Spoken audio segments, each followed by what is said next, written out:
Hey, everybody, and welcome back to the Brain On podcast. It's so good to be with you here today. It has been a minute. Yeah, it has been a minute. It's great to be back, though. We've missed podcasting and sharing our story with you all, but we wanted to make sure that we came on and made an episode to kind of give you an update on how things have been lately. It's been pretty quiet on our end for the podcast, but we have been keeping you all in mind, and we're excited to give you an update. So, Thomas, how about we dive into a health highlight before we introduce our guests and the awesome interview that we got to do?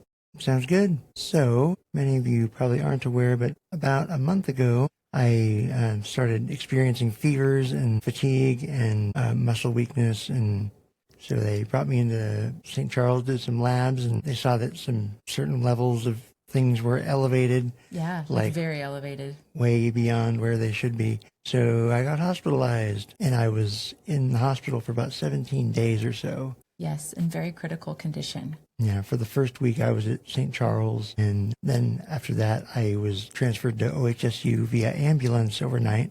Right. And I was there for probably another week. Yeah, about 10 days once you got to Portland. So it was just such a surprise. It was so unexpected. And we'll dive more into kind of all that his recovery looks like. But basically, as Thomas mentioned, graft versus host disease of the muscles, which is really intense, also very rare, which is no surprise. Right. I just like to be high maintenance, I guess. He has all the rarest cancer, the rarest relapse. Of course, he's still in remission. The relapse, that was back in 2024. So he's doing well. He's still in remission. I know a lot of people have asked, how is that going? So the most important thing is that he's in remission. And overall, he's making an amazing recovery. With graft versus host disease of the muscles, it impacts your whole body. So it's called polymyositis. And you have a lot of muscles in important places like your throat. In order to swallow and eat good foods, you have to have strong throat muscles. In order to breathe, you have to have strong muscles surrounding your lungs. And so eating, speaking, breathing, and moving are all impacted by this polymyositis. But he's making an amazing recovery. He's doing speech-language pathology to focus on swallowing. He's doing physical therapy to help with moving his body.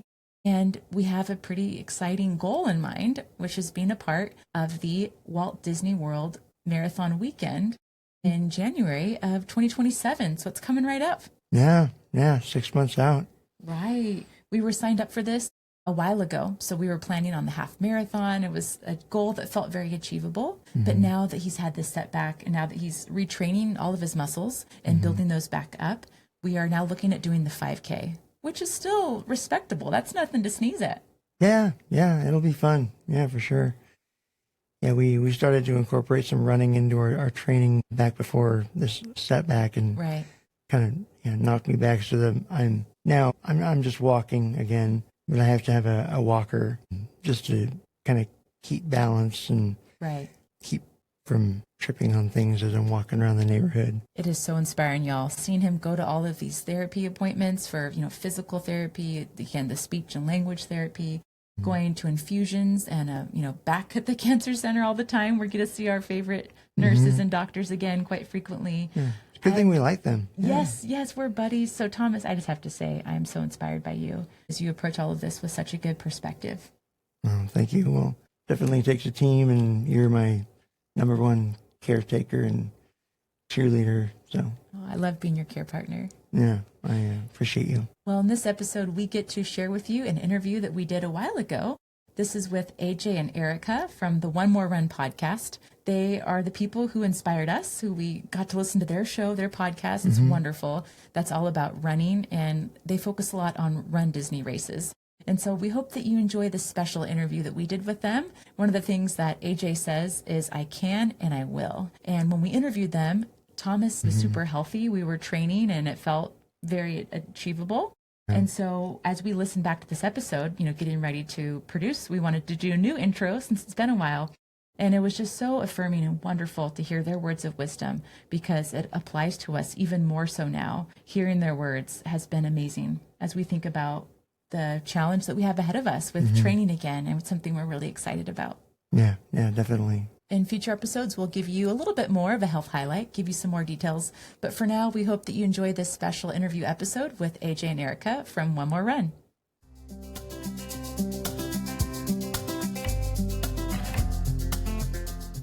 Welcome back, everybody, to the Brain It On podcast. Today is a very special episode because Thomas and I are interviewing a husband and wife podcasting duo who we love to listen to. In fact, we actually have their podcast sticker on my water bottle right now. And our show is all about navigating medical crises and life-altering challenges. Today, we're bringing a different perspective to the table by talking to endurance runners. Because when you're facing a massive medical hurdle, you are essentially running a grueling, enduring race. And no one understands the mindset of surviving the miles quite like they do. Right. And today our guests are AJ and Erika, the hosts of the One More Run podcast. They are inspirational runners who love running at Disney and sharing tips to help others have a magical race experience. But before we officially welcome them, we have an exciting announcement for our listeners today.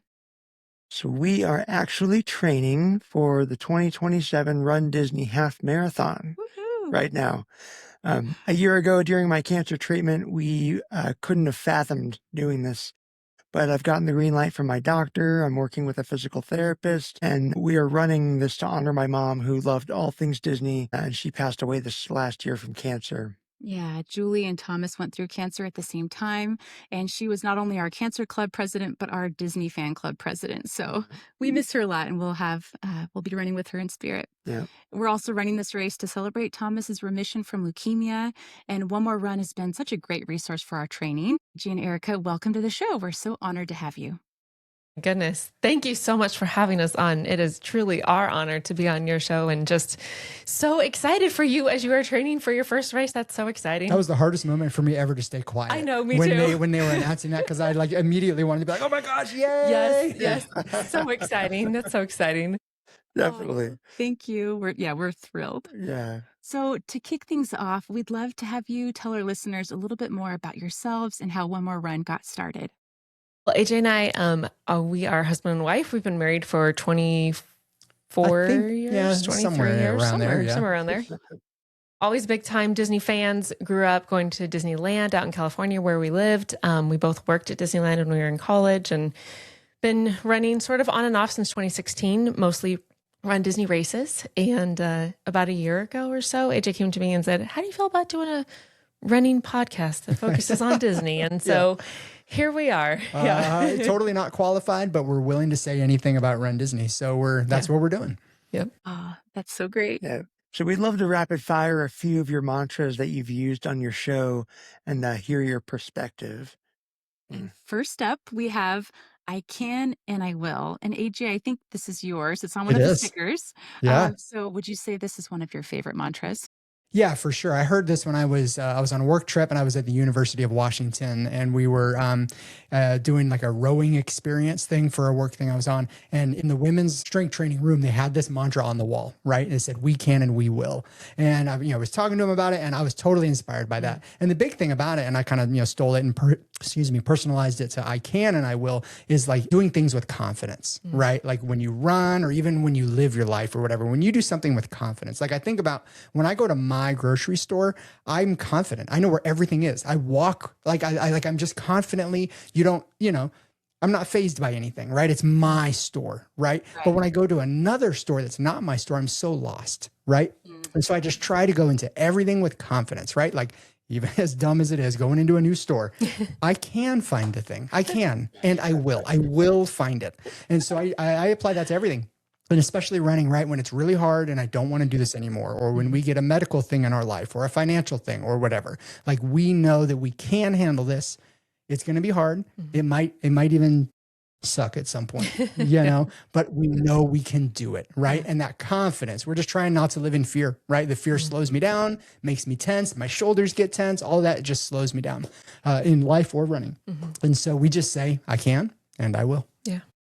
That is such good advice. Yeah, so good. We get to nerd out about the brain in our podcast, the Brain It On podcast. Yeah. Yes. And so there's a concept in psychology called psychoneuroimmunology. So basically it means that our psychology is responsive to our mindset and what we're thinking, and that our immune system responds to the way that our brain is working. And mindset really impacts you on a body level physiologically. So that's such a good mantra. We have listeners who are maybe signing up for their very first race, maybe like like Thomas, they have been in a lot of treatment and their doctor's finally saying, hey, you can start to get back to living your life. Or maybe someone's starting a brand new treatment. They're not going to run, but they're going to start a new chemo that's kind of scary for them. So how would this phrase set the tone, before a start race or you have something brand new? It's going to be, something that you've never done before. And you're kind of feeling that anxiety in your shoulders. Is there any other thing you'd want to speak to in regard to I can and I will? No, just little wins. We all know the phrase, it's a marathon, not a sprint, right? But like that idea of like just taking it tiny little bits at a time, and a little win gives me confidence in whatever it is. Even if I go to the grocery store and I find it by myself and I don't have to text Erika about it, like that's a tiny win. And next thing you know, the next time I go, like I found everything I needed. And so same thing with a run, same thing we've experienced when we've had medical stuff in our life too, is just, you know what, we're going to handle this one step right now, and that when you say, oh, wow, I can do that. Wow, look at that. I did. Then the next one doesn't seem to be quite as hard. It's still hard, like especially when it's life altering stuff, but little wins for me is a big deal. Do you have any thoughts on that? No, I agree with that completely. Okay. Well, that's great. I know the first time Thomas and I went on like a 1 mile walk, there for a while, he was anemic. So his red blood cell counts are really low. And we would just walk to the mailbox, which wasn't very far. It was still getting you winded though. And he'd He's never used a cane until cancer treatment. And then the first walk we went on without a cane. And then the first time we tried 1 mile. So I think that's such a good mindset. Little wins and celebrate each one of them. In our running world, we don't increase things by more than 10%, right? Like that's kind of like a general rule. And I think that's on purpose, right? Because if you overdo it too fast, right? If I try to take on too much, and even if that's a life thing, if I take on too much and it's more than I've the little bit more than I can do, then you derail your training, right? And so we have that where we don't go from 4 to 5, we don't go from 4 to 6 miles, we go 4 to 5 miles, right? And then when you get into the big ones, you don't go from 17 to 26, you go 17 to 18. That's how we do the mileage anyway. Oh, that's great advice. We still are like at the very beginning of our training. So I'm taking that as new information. That's 100%. Don't increase anything by more than 10%. Like that. That's great. Now, Erika, we have a question for you. Yes. There's a couple of mantras I really like. The first one is, if it doesn't challenge you, it doesn't change you. You haven't come this far to only come this far. And that is my new favorite. That's on the water bottle. That's awesome. So how do these mantras help you when you hit that physical or emotional wall in a race and you want to quit? And then maybe how do those things help you embrace that struggle? Yeah, totally. I haven't come this far to only come this far. Let's start with that one. Right. That for me definitely is, I don't want to settle for just okay. Like I've made a lot of strides and gains in my physical health, and clearly with our running, when we first started, we did our first 5K, and that felt like 100 miles to us. Know it sure we were did. so proud of those 3 miles. Yep. And, now we've done the marathon a couple of times, and I never would have imagined that we would get to this place. But I would say, just for me, don't settle for just okay. Don't sort of get in this comfortable position and then stay there. Like just keep pushing yourself. Don't settle for less than your best. I would say that's a big one for me. And then if it doesn't challenge you, it doesn't change you. So the first time I saw this was actually on the back of somebody's shirt the first time we ran the marathon. And it was something like run until you have to walk, and then walk until you have to crawl, and basically like just do whatever you have to do to get over the finish line, right? And at the very bottom it said, if it doesn't challenge you, it doesn't change you. And that just really stuck with me because, it's been the hardest things in our lives that we've gone through. Like AJ mentioned, whether it's physically or financially, or we've had a lot of medical stuff, especially with our kids. It's been those things that have really shaped us into the people that we are today. And so I think in the nitty gritty, like that's where you learn how strong you are as a person. And so those just kind of help me to keep really putting one foot in front of the other on the race course and in life, truly. Yeah. So, yeah. That is so good. It makes me think of your saying that you like to say. Right. If I'm going to go through this, I want to grow through this. Yes, that's good. Ooh, that's really good. Can we borrow that on our podcast? Is that okay? Totally That's really good. Yeah. We will give y'all the credit. But yeah, that's really good. But that was something where, we were driving to OHSU, Oregon Health Science University. Thomas's cancer diagnosis came out of left field. We had no idea. One day he was fine. The next day we're driving 3 hours away to start treatment. And I remember I had a much harder time than Thomas did with it. And he's like, you know what, babe, if we're going to go through this, like, let's just figure out how we can grow. And I'm just like, crying as we're driving.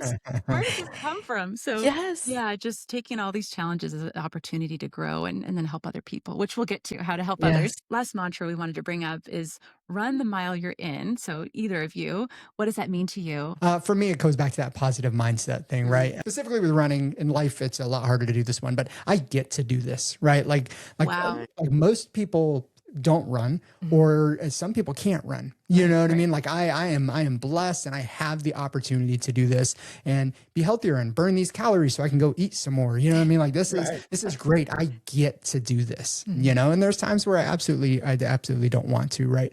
And so that's for me it's a positive mindset thing, right? Like I'm running this mile, but then it also goes back to that small step thing too. Like break it down. How do you eat an elephant one bite at a time? Right here, right now, all I have to do is get through this thing, right? It actually comes back to the name of our podcast a little bit, and I'll let her explain that. But like, I'm not trying to think, especially on a half marathon, I'm not thinking about mile 11 while I'm on mile 5. You know what I mean? Like that is not the time to be thinking about mile 11.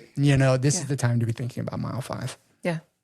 You want me to share how our podcast name? I think it applies here. Okay, perfect. Yeah. So, when AJ and I were out on a run together one day, and I do the Galloway run, walk, run intervals. That's how I do my marathons and stuff. And so I was really tired that day. I mean, truthfully, most days I'm really tired when I'm running. I was said to AJ, I said, I just have one more run, like one more running interval, and then I can walk, and then we're done. And he, of course, just loves to run all the time. Like he could just go out running like 6 more miles, after he finishes his 10 for the day if he wanted to. And he's like, I get to do one more run. And so it kind of means something different to both of us, but it really resonates with both of us. So that's how we got the name of our podcast. But as far as, run the mile that you're in, I would say everybody is on a different journey. Everybody runs a different paces and has come, to running in different ways. Some people have run all their lives. Some people are new to running. And so I would say just don't compare yourself to anybody else. Like everybody's on their own journey. So I would say be proud of the mile that you're in and really just stay focused on that one. Like get through that one, celebrate that one, and then move on to the next thing. So like everything that we say today really applies to running and to life. So just don't get bogged down by what's to come, but focus on what you're in now. So running these races is really interesting because it's an individual thing where I love to say, don't worry about anybody else, focus on you. But it's this wildly huge community thing where we lift each other up. Right. And so it's like, it's an individual sport, but not really. Right. And so you're not, I think what I learned from it is I'm not competing with the person next to me. I'm competing with myself. I'm doing my thing or whatever. My job is to lift up the person next to me, whether they're passing me or I'm passing them. It doesn't really matter. Right. Yeah. And so that's what we love about this sport. That is so cool. Yeah, that's fantastic. Yeah. That made me think of something when you were in the hospital for your bone marrow transplant. On the bone marrow transplant floor, some people are having transplants from donors, like his donors from Germany, which is really cool.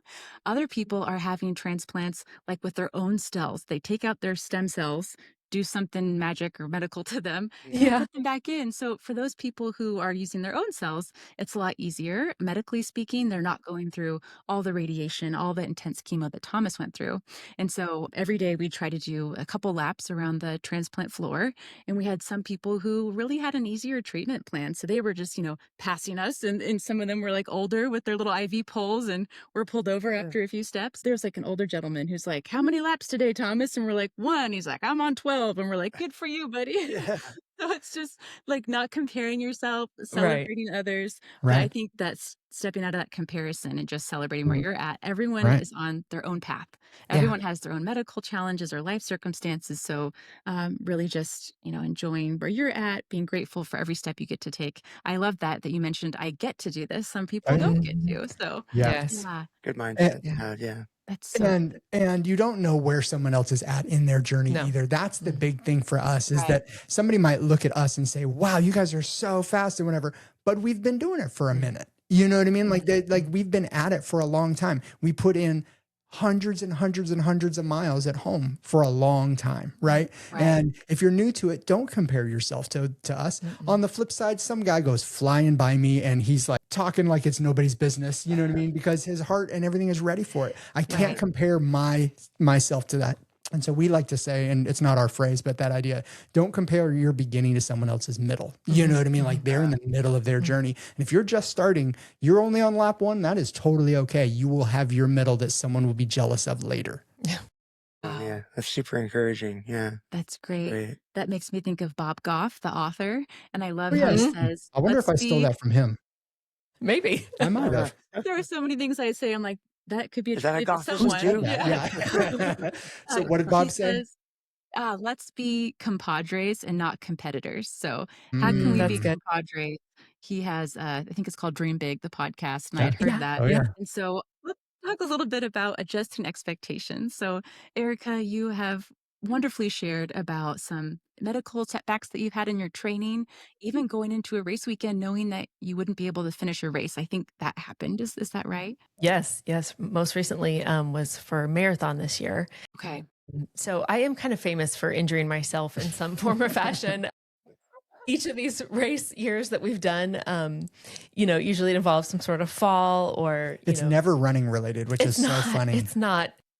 I've broken several toes. But yeah, anyway, I knew going into marathon this year that I was not going to be able to finish. Had to stop training about 6 weeks before marathon. And so not only was I not running, but I was hardly walking. I was in a boot for a while. And so I knew going into marathon, I was not going to be able to do it. Originally, I thought, I want to just be able to cross the start line and say that I, did a bit or whatever. And then I thought, well, what? I can walk pretty fast. So I'm going to try to walk for a while. And then I decided at the half marathon mark that I was going to put myself on the bus because, the goal was to be able to continue running. And I knew that if I went from not walking to trying to speed walk a marathon for 26 miles that I would probably do some tendon injury, or whatever. And so, I decided to stop. But I would say that the thing that I learned going into that weekend was be proud of the training that you've done and the hard work that you've put in up until that point. Because I had done a lot of training before I fell. I was proud of myself for getting over the start line and for walking for a while and just putting a little bit in. And then honestly, like, put myself on the bus. So what Run Disney does is they have buses along the route. And then if you have to stop or if you get swept, if you don't walk fast enough or you don't run fast enough, then they'll put you on the bus. I have a lot of empathy for other people in general, but especially for other runners, especially for people that, maybe they're new to running or they didn't think they were going to be able to do it. But, they still got out there and they tried. And so putting myself on that bus and sitting with them, shoulder to shoulder and just being able to encourage them, I really feel like it's given me kind of even a newfound empathy for folks. Wow. So I would say that whether it's a run or, Thomas, something like you've gone through, like even if there's days that are hard and you're not able to finish or complete everything that you want to do, like celebrate the little wins, celebrate what you've been able to put in up until that point and be proud of that. Even if you don't get to finish, you'll finish eventually. You'll finish one day. So yeah, I would say celebrate what you have done. Oh, that's great. That's really good. It goes back to if it doesn't challenge you, it doesn't change you. And That's right. I think some of these things like being swept, in which you kind of quickly explained, is when you don't get to finish, right? Yeah. You're not fast enough to keep up with the balloon ladies. Can you explain what balloon ladies are? Yes. Do you want to explain the balloon ladies? Sure. So bottom line, at a Disney race, you need to maintain a 16-minute per mile pace, right? And so that is consistent across, all the races beyond the 5K. So the 10Ks, the half marathons, the marathon, you need to be able to maintain 16 minutes per mile, right? If you're not able to do that, then the balloon ladies are like a visual marker, right? They're like 3 or 4 ladies that walk at the end of the race. They are the last ones. And if you fall behind them, there's a team behind them that will say, hey, if you can't get back in front of the balloon ladies, like, unfortunately, you're going to need to be done with the race because we have to open these roads. We have to open these theme parks, And so it's not because they don't want you to do well. Right. It's because they have operations to maintain. So we've got to get off the course. And so the balloon ladies they're really nice people. They're just, they're just kind of scary because if you're being chased by these balloons, you know what I mean? Yeah, and they have a balloon tied to their waist. So and so they literally have balloons, so you can see them from a distance. That's the point. Yeah. Yes. And so they're really nice ladies. I mean, we've seen them several times. They're awesome, right? And they encourage you too. The whole time they're like, hey, you can walk with me, but don't fall behind me. Like, you can stay with me if you want.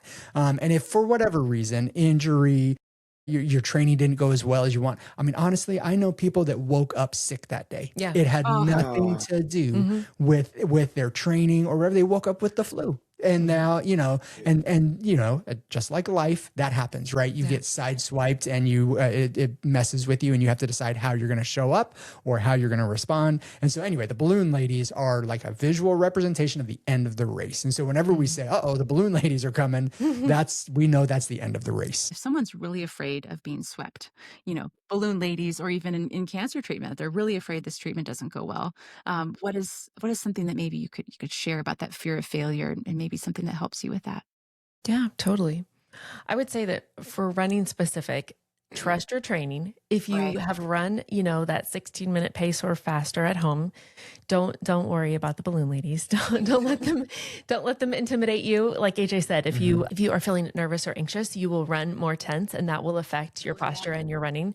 So you won't run as well. So I would say just trust your training. Yeah. What do you think, AJ? It might be my personality type. I love to go it alone. I love to think I have all the answers. So for me, I really need to, especially like on the running, I had to lean. I started running by myself, and then I was hurt all the time, and then I wasn't very fast, and I was hungry all the time, and I had to like get some help, right? Like experts that know how to do this, and humble myself and say, okay, I think I'm a really smart guy, but I actually don't know what I'm doing when it comes to this. Can you help me?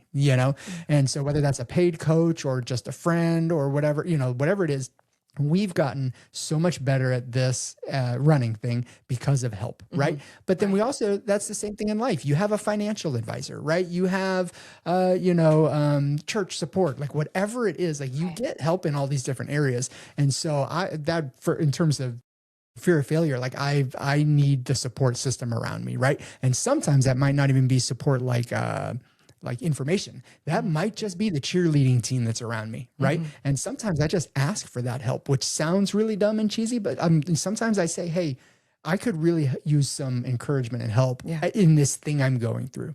Are you willing to be a buddy of mine for this, And so not going it alone, in my opinion, really helps. How many times, Erika, have we been on a race course where you're by yourself and the whole time you're just worried about the race? Yeah. Then you run with somebody or a group of people, and you've never even thought of the balloon ladies. Yeah. It never crossed your mind because you have a support system. Yeah. So that's my thought. Yeah, totally.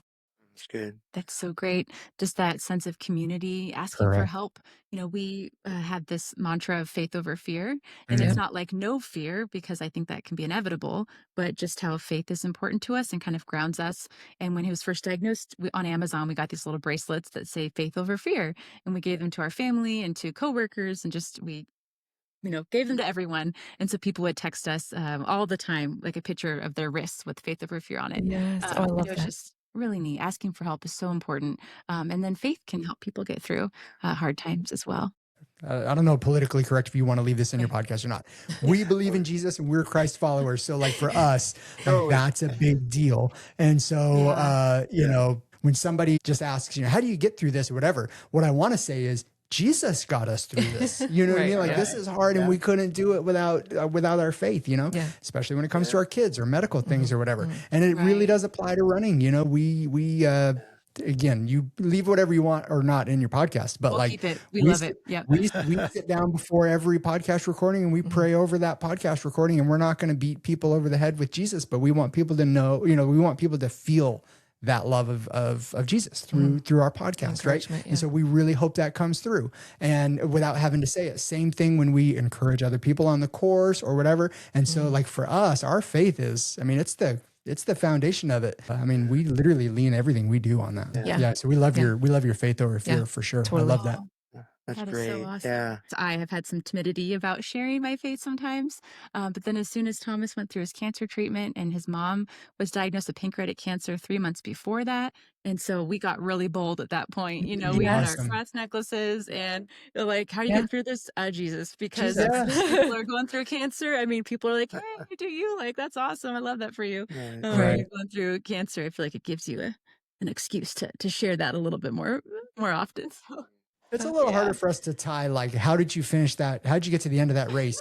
It's a little harder for us to tie that directly, but we're really just trying to live by, live the way we, feel called to, right? So that people can see the difference in us, you know what I mean? And we hope that comes through. Certainly does. Yeah. That's really cool. You want to move on to the next question or the next topic? So let's talk about documenting the journey and building community. So we'll start with AJ. I edit the Branded On podcast, so I know all the work that goes into editing and listening to an episode multiple times, especially on a personal note. If we had to re-record something and I used a couple of spicy words because of that, I have to go back and make sure I cut those out. Right? We can't have any of that language on the podcast. So Right. Listening to an episode multiple times is kind of the bane of my existence. But you also create some vlog style videos for race weekends. So I guess my question for you is, what motivates you to put in those extra hours to document all this? I think the big thing for me, like what I don't enjoy watching online or whatever, is somebody like the vlogs or whatever, where it's about them. What I want to do is I document it so that someone can feel what these race experiences are like, right? Like that's what I want it to be. I don't want people to, I'm not trying to show how awesome our experience was, or I don't want people to like aspire to be us. I want people to feel what it's like to be there, to do this thing. So if you put in the hard work, right? If you do the effort, if you, get into one of these races, like this is what it's really like. And this is some of the hard parts too. Like this is not just the good stuff, but at the end of it, this is what the reward kind of feels like. So for us, if someone wants to do a race or they want to be healthier, get out and run, like, or whatever, because of something that they felt when watching a video or listening to us on our podcast, then I feel like we're doing something right. Yeah. Like we want to inspire people to do that. We don't want it to be like, okay, so today I'm eating this while I'm doing this, like it's not that kind of vlog. Like our intention is like, hey, this is the hard part of this journey, but I'm going to push through anyway. Here's the reward on the other side. Does that make any sense? Yeah. That does. That's great. That really comes through with the videos too. It's just so much like, you're coming with us. Here's what it's like. The music, the angles, everything, I think really does bring people in, and it motivates you. And I know that when we signed up, we weren't sure what we were signing up for, but we were like, okay, we can do this. We want to train, because those videos really inspired us too. Oh, well, I'm so glad to hear that. They're not meant to be logistical like information. Right. They're meant to be a feeling thing, right? Like, oh man, so wow, getting up at 3:30 a.m. Looks like it could be fun. You know what I mean? Like instead of it being like you read the thing, you're like, oh, wait a minute, what time does this start? Right. I want you to feel like, no, the excitement getting off the bus is awesome. Yeah. If that makes any sense. So that's what we're trying to do. And hopefully that continues to come across. And then we share the logistical information on the podcast, right? If you're willing to, listen for an hour, we'll tell you, okay, so here's where you catch the bus. Like this is exactly how to do it. We're going to be helpful and inspiring. That's right. Yeah. That's right. Both. That's so good. And I know I'm going to get a robe based on your recommendation to wear a robe to stay warm in the corral before the race. So that was AJ's embarrassed of my robe, but it keeps me very warm in January. Oh yeah. So the bottom line there for people who are listening, are like, wear a robe. What in the world? Happening? Yeah. What you do is you got to wait before the race starts. You're there for an hour and a half. And in January in Florida, even like it can be cold. So what people do is they bring disposable clothes that get donated to charity when you're done, right? Or when you leave. So what you can do is Erika wears a robe. I'm like way more casual and, maybe an old hoodie or something. Right. And you just stay warm while you're waiting for the race to start. And once the race starts and you cross that start line, you throw it off to the side. You don't need it, and now you can, proudly show your costume and all that stuff. Yeah. But those clothes get donated, right? And so Erika will go get a $15 robe or $10 robe or whatever. Not even. I usually go to the thrift store. Oh, the thrift store. Yeah, I have several actually. Some of them have been very, very warm looking, but very embarrassing for me. I'm like, Erika, you're wearing a bathrobe. We're in public. But I'm not the only one. You will not be the only one if you wear one. There's 10,000 people doing the same thing. Yeah. Nice. Oh, that is so great. One of the things you mentioned about inspiring people, that even though you're having to get up so early in the morning, it's worth it. And this can be a good thing. We're starting to do this in terms of our adoption process. We're going through the domestic infant adoption process. We're super excited to start our family in this way. And, some people have said, oh my gosh, isn't it just like the worst, or isn't it so hard? All the papers you have to do, all the training, the grueling. Yeah. We were listening to a podcast about adoption and person's like, oh, it's like the worst part ever that we're doing. And so we're like, you know what, we're going to make this kind of fun, and let's do some vlog style videos like AJ and Erika and show people that this can be a cool thing. So we're watching all these videos about trauma and stuff having to do with adoption for our trainings. But I'm like, let's pop some popcorn and bust out some ice cream, and we're going to make this as fun as it can be. Good. We get to do this. We get to That's do right. exactly. Yes, that's perfect. right. Yeah. Choose joy. You get to go back to get fingerprints for a second time because the wrong form was filed, Oh, yeah. going back the next day. But Okay, one more question along the same vein that Thomas was saying. So about community. Erika, we love the story of your first Run Disney race you mentioned on your podcast. I think you wore a sweatshirt that you had to tie around your waist. I did. Yeah, it was a hot mess. She was very unprepared at that time. Yes. Right. Yeah. So learning all these tips, but starting at a point where you didn't have them. Mhm. So not only that, but also this story you told about passing out hand warmers on the course or before the race started. Yeah. So how do encouraging people and sharing about your own journey, how do these things actually give you fuel to keep going? Or what does that play in your training and in your overall race experience? Yeah, so I kind of live for this. If you guys are familiar with the Enneagram, I'm a 2, which is the helper. And so being able to help people just in general kind of like gives me fuel for life. So going back to the races, like having done one completely unprepared, not knowing a thing about nutrition or what to wear or anything, you know, and having had not a great race experience and being super nervous, I just want to be able to do whatever I can to help people to avoid that, right? And so that's why we do the podcast. You mentioned the hand warmers. I know it's going to be freezing in the corral. Most people are not thinking about how they're, you know, have to stand there. We've stayed in, what's the coldest we've ever stood in? Like feels like of like 13 or at a Disney race. Yeah. No, Disney race, it was in the 30s, but we've done other races where it was in the teens. Yeah. Like, you know, you're standing there in your little like tank top and your shorts and not realizing you're going to be freezing.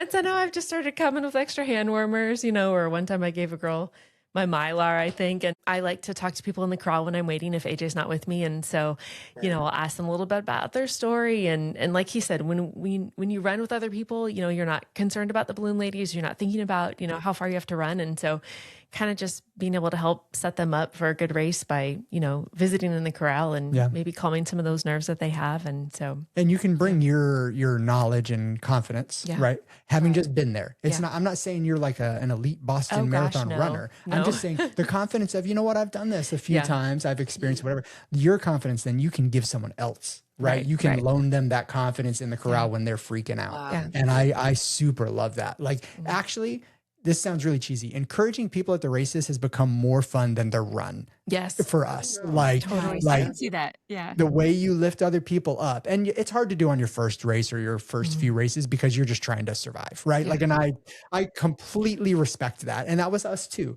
But if you stick with it for a while, you start going to races and your confidence level is fine. You know what I mean? Like, and not that you're bragging, but you know what to expect now. You know, you can finish, you know, I can and I will, you know, that kind of thing. Then instead of just being cocky and confident about it, now I feel like it's our responsibility to turn that and say, hey, what are you doing today? Oh yeah, I love your outfit. You rock. You're going to crush this thing. We love cheering for races now. Like we'll go and we won't even be running and we'll just go stand on the sidelines. You know what I mean? And just cheer. We love it. Yeah. We especially love waiting for like the very end, the runners who, you know, maybe came into it with an injury, but, you know, weren't able to finish their training for whatever reason. And, you know, just the ones that really kind of need that encouragement the most. And we will stay till the bitter end and just be screaming like maniacs for these people. And it's so much fun. Like you can see the joy light up on their face. Well, if they think that I can do it, maybe I can do it, you know? And so not that it has anything to do with us, but just being able to like encourage them and support them.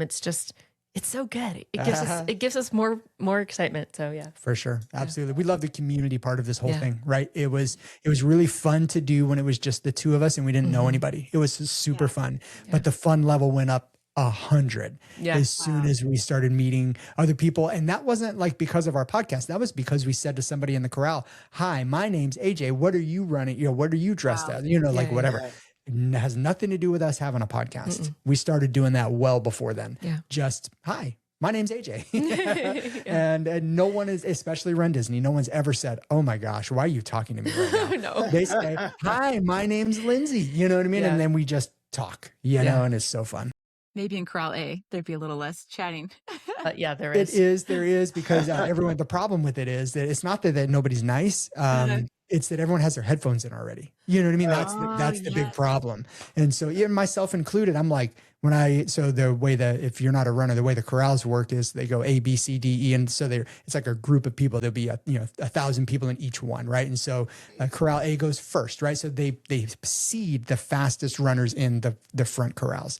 And so I've had the pleasure of getting to go out of the front. And so, yeah, I've not met a bunch of friends in there because everyone's like, I'm about to run a sub-6, which is like runner speak for like insanity, what I mean? Yeah, right. And so we do enjoy, you've probably heard it on our show, we enjoy the hanging out in the back because that's where they're dressed as like a full-on Maleficent with horns. You know what I mean? And you're like, how do you plan to run in that? And they're like, I don't know, but we're gonna find out. And then by the end of the race, all they are is like somebody dressed in a tank top with horns, like because they got so hot Shredded the costume, that the costume is spread all over the course. It's fun. Yeah. Oh my God. Commendable try. Yeah. Yes. Well, I'm glad, AJ, that you defined what a corral is, because that's going to be one of our questions as part of our Would You Rather game. Which we're now going to start. And we know you usually ask your guests a few Would You Rather questions. So we're going to put you in the hot seat and surprise you with a few Run Disney themed Would You Rathers to close out the show. We're not sure how we feel about this. This is how we like to put people in a corner. You know what I mean? We do it on our show. We're like, hey, welcome to our podcast. We're real excited to have you. Now answer this really difficult question. Right. And they're like always caught off guard. So we're not sure how we feel about this right at the moment. I love it. We'll see how it goes. Okay. Question 1, and we have a total of 5 questions. So Perfect. number 1 is, would you rather run the Disneyland half marathon with spectators on Main Street, or the Disney World Princess half marathon with no spectators on Main Street? Spectators all day, every day. Yeah. That's my answer. It doesn't matter where the spectators are. I'll take it. Yeah. That's you would me. take a Disneyland half? A Disneyland half versus a princess half. Yeah. I'll take the Disneyland. Oh, no, wait. I have to do the rest of the Disneyland? Oh, never mind. No. Sorry. I misunderstood. I was like, Princess. what are you saying? Sorry. And the reason for that is, and Erika reminded me just then, is that Disneyland is so much time outside of the parks. It's a lot of road miles. And the Disney Princess half is a lot of road miles, but it's on Disney property. And so even though it's not in the theme park, it's very themed throughout the race. So you are absolutely right, Erika. But I can't even imagine Main Street in the Magic Kingdom without that'd be quiet. Oh my goodness. Yeah. I don't know. I still think we have to go to Disney World, I think. Okay. Oh yeah. But running down Main Street at Disneyland, our original home park with spectators, that would be amazing. That would be fantastic. Yeah, that would be really unique. Cool. Yes, very. Nice. Awesome. All right. So during a Run Disney race, would you rather hydrate with only melted Dole Whip or fuel only with Mickey pretzels? I know my answer. Okay, go then. I'm thinking about it. I'm going to say fuel with Mickey pretzels because I think all of the dairy from the Dole Whip would make my stomach hurt after a while. Isn't it dairy free? Oh, is it? I think, aren't Dole Whips dairy free? Pineapple flavor. I think when it's just straight pineapple, it's dairy free. Yeah. I have a dairy allergy. Okay. Yeah. There are variations. Does that impact you at all? Right. Well, no. Because you're not a huge fan of the Dole Whip. No. I love the Dole Whip. Oh. I would still choose the pretzels because now we're going down a really random path. I don't. When I do my hydrating on course, I usually use electrolyte tablets. I don't drink as much water as I should because then I have to use the restroom a lot, and so that's another reason why I wouldn't go Dole Whip. So, yes. I have a clarifying question. Okay. Am I fueling with the pretzels and I'm not allowed to drink anything else, or do I still get to like hydrate with like water? That's an hydrate with question. water. Perfect. Then I'm going pretzels. If I had to like my only thing that I was allowed to take in was pretzels, that sounds really dangerous. So if I am allowed to have water, then pretzels for sure. Nice. Especially if it's cream cheese pretzel on the course. That wouldn't be good. I wouldn't do that. The cream cheese pretzel is good though. Okay, sorry. Yeah. Yep. See, we're not very good at this would you rather thing. We're not good at answering them. Yeah, we're You're thinking about all the united. details. Solid rationale. Yes, we appreciate that. Okay, next up, it's Disney World Marathon Weekend. So would you rather start the half marathon at whatever time of day you want? So it could be an evening race or a little bit later in the morning, and it's winter time, so January. But you are in the last corral. Or would you rather start the race in the guaranteed corral that you want, but the race starts at 1 a.m.? The race starts at 1 a.m.? Right. Wait, I need to ask a clarifying question. boy. Did you say, I know you said marathon weekend. Is this for the marathon or for the half Half marathon? marathon. I don't want to run at 1 a.m. That's a little too early for me. Yeah. Am I running with Erika? Running together. That's right. Yeah, I'll take the Last Corral with Erika for sure. Yeah, for sure. Yeah, I'll do that. If I get to run with friends or with Erika, then I'll take the Last Corral any time of day. Yeah, I'm not worried about corral placement if I have my friends. I wouldn't mind running at 1 a.m. because I'm a night owl. So I would just like stay up for a few more hours. Honestly, I kind of like that idea, but I would not like that. I need to sleep. yeah, I could go either way. Erika and I've had the same answer 3 in a row, haven't we? That's impressive. You have. We'll see the next two questions. Where things go. You want to do the next one? Yeah. Would you rather have to spend the entire day before a race at a crowded Disney Springs? No. The other one. Whatever it is, we'll say. Sorry, Thomas, finish your question. At Disney Springs, Gideon's Cookies is closed. Okay. Or would you rather spend the entire day race at the or the day before at the All-Star Sports during a cheer competition? Oh, Dang. that's cold. Yeah. All day at Disney Springs. Oh, that sounds all terrible. day at All-Star Sports. With a bunch of cheerleaders. With a bunch of cheerleaders. The cheerleaders do drive me crazy. I think I'm going to take Disney Springs. I'm going Disney Springs because there's also not that much to do at the resort, right? Like you're just going to see all the cheerleaders at the pool if you're hanging out there, or they're going to just be loud in the food court. Yeah. Yeah. And I'm assuming I don't have a room at the hotel to stay in. I'm assuming I have to be around the cheerleaders. So I'm going to take Disney Springs. I might actually take Disney Springs too. We could find like a quiet little corner. To say no. Erika choosing Disney Springs. Yeah, has that recorded. Yeah, that was a pretty bad one. Yeah. Yeah, I would say we will find a quiet little corner of Disney Springs to sit in. Yeah, exactly right. Nice. Now, for our last question, we'll see if this one is, an easy or if it takes a little bit of deliberating. So we are now at the Walt Disney World Marathon. Would you rather get your picture taken on the course with Powerline Max and you're both wearing your Powerline Max costumes? Or would you rather on this marathon get to ride Expedition Everest with the knowledge that you won't cramp up and you won't get swept? No, for sure the first Powerline one. Max. Hands down. Easy. No deliberating. That was the easiest question you asked. It got better and better. You're like, with Powerline Max in your costumes. That's right. You're like, this is our ideal situation. Yep. Yes. Now, Yeah, what for would sure. change things? The plot twist would be, what if you could also ride Tower of Terror? So you get to ride both of those rides during the marathon. And then no problems, no cramps, still Powerline. Yeah. Because I actually don't like Everest. And so like in a normal day. Yeah, on a normal day. And so I blame it on I don't want to get cramped up or whatever, but I actually just don't even like that ride. And so, Tower of Terror you don't like, right? It's not my favorite. Right. Yeah. I'll ride it, but it's not high on my list. If you said what would be the attraction that would actually make that really difficult decision? Like if it was an attraction, It wouldn't be in that park. It would Right, be but I know, Flight of Passage. oh yeah. Well, it would be in that park. Okay, so if it was Flight of Passage, if it was the attraction on the course, right? You no sweat, you get to walk right on Oh yeah, I would do it for sure. over Powerline Max. Oh no.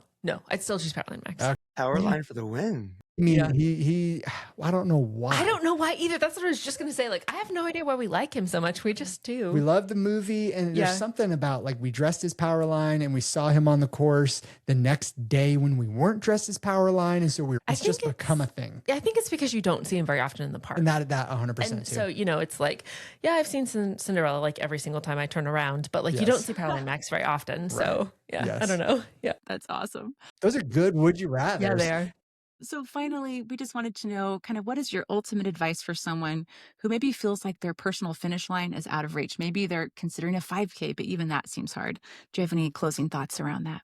If you took notes throughout the episode, like we, little things in there, like, baby steps, you know what I mean? Don't overdo, 10% increase or whatever. I think for me, it's, there are no shortcuts when it comes to running, right? Like you have to do the work. Like that's the bottom line. And I think, just forget what everyone else is doing and how fast they are, how, whatever it is, like dig in and do the work that's required of you right now. Right. And if you've got support system that's telling you, like an expert that's telling you what that is, then that's great. If you're following the Jeff Galloway training plan on the Run Disney website or whatever, that's exactly how we got started. And it's really great. And it really helps. Right. But like, you still have to just do the work, and part of that is you need to, watch what you eat the night before. If you have 3 margaritas the night before you have to run, it's just not a good idea. So you have to commit to the work. Like it's work.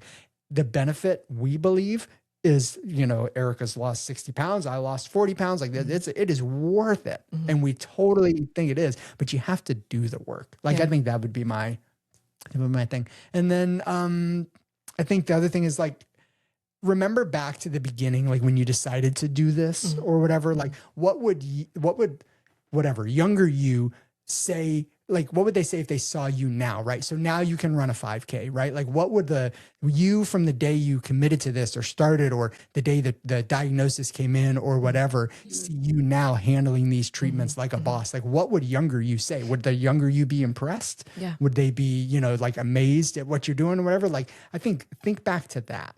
Right. And if not, right, if not, like, then what do you need to do? Right. Like, I think that's the flip side. If you're like, I don't know, I haven't made any progress or whatever, then maybe it's time to do it differently. You know what I mean? That's what I think back. I think back to AJ from 6 or 7 years ago would look at AJ now and say, what the heck? You're signed up for what?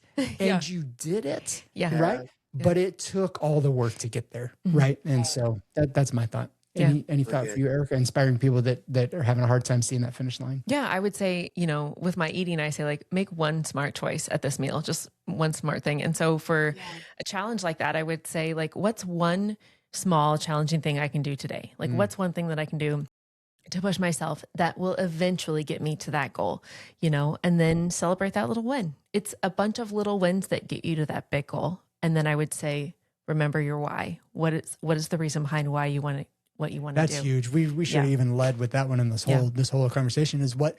Now it doesn't necessarily apply to like things you've gone through, right? Like Thomas, like that your why is different or whatever. But like when it comes to your run training, whatever, why exactly do you want to run the Walt Disney World Half Marathon?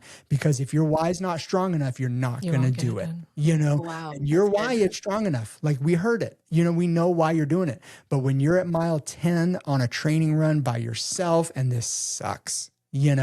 Why am I doing this? If it's literally because I want my Instagram followers to think I'm awesome, that's not going to work. No. It's not going to work. You're going to be like, I don't care. I want to stop. Follow me. Yeah. And so, I think, knowing your why is, and if you haven't defined it yet, that's okay. Define it now. Make sure you know why you're doing it. I think that would be a big thing.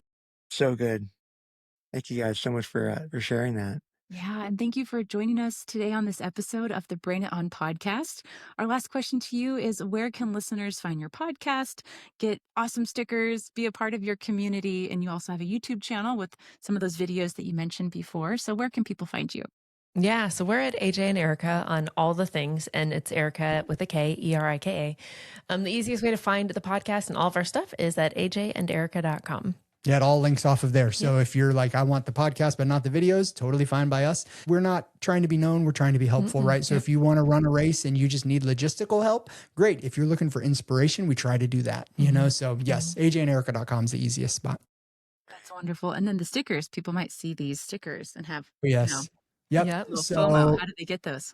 Just email me, and you can do that from the website, or it's hello@ajanderika.com. We'll send them to you. They're free. Like if you can put it on your water bottle or your laptop or whatever, and it inspires you to get out and do that run today, that's the goal for us, right? It's not like a branding marketing strategy for us. It's like, hey, here's an inspiring sticker, put it on something so that when the days are hard, and they are, then hopefully we can get you out the door. Yeah. Heck yeah, that's awesome. That's great. Well, again, thank you for joining us. To our listeners, we hope that you enjoyed this episode of the Brain It On podcast, and we will talk with you soon. Take care.